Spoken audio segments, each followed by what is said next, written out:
This patient, who is a dental hygienist herself, and actually before she became a dental hygienist, she was a dental assistant to an endodontist for many years, was referred to me by a very good referral of ours, whom she works for as a dental hygienist for endodontic treatment of tooth number 3.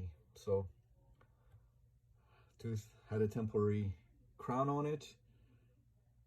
Apparently patient was in a lot of pain, and her dentist, the dentist that she works for, did open and med, and then I got her to go ahead and complete the root canal treatment. So take a look here, take a look at this tooth and tell me what you see. Look at this. This is a 90-degree curvature.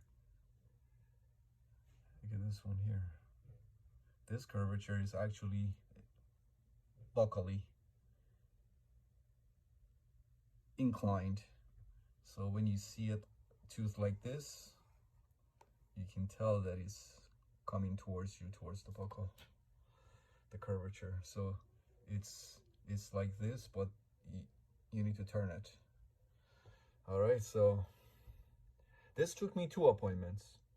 First appointment, I started the root canal treatment. I mean, it was already open and med, removed the calcium hydroxide, and I spent a lot of time with 08 and 10C files to try to go through this 90-degree curvature here and this 90-degree curvature towards the buccal. Took me about an hour. Couldn't complete the root canal treatment because patient needed to go back to work. So placed calcium hydroxide in the canals and had her come back today. She came in today and she said she was pain-free, no symptoms whatsoever. She said she was chewing on the tooth and tooth felt perfect. And so today went ahead and accessed through cavit that I had placed in the endo access myself a couple of weeks ago, and went in and completed the root canal treatment today. So take a look here.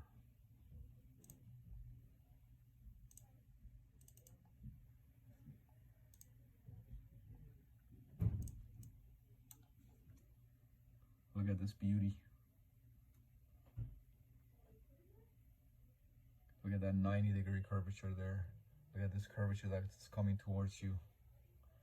Look at the MB canal that bifurcates. I call it snake tongue action. Look at that 90-degree curvature, and then look at that apical bifurcation. That's my MB2. I spent so much time trying to instrument it, I couldn't. But take a look here. I was able to clean it, that little tiny piece, clean it through the MB canal. And again, you can see the 90-degree curvature and bifurcation here. And everything went beautifully. As you can see, we went ahead and temporized the tooth and referred the patient back to her dentist for the permanent restoration. The tooth is going to be built up permanently and then crowned. And in this angulation, you can't appreciate the 90-degree curvature of the MB root, but you can definitely appreciate the bifurcation of the MB root in the apical few millimeters. Take a look here. And then look at all these laterals too. You can appreciate all of this anatomy here. Look at that right there. There's one right here. That's the bifurcation right there. So if you see a tooth like this with that kind of curvature, 90-degree curvature this way, and if you're a general dentist, you need to, in my opinion, you need to avoid these. Just refer them to an endodontist.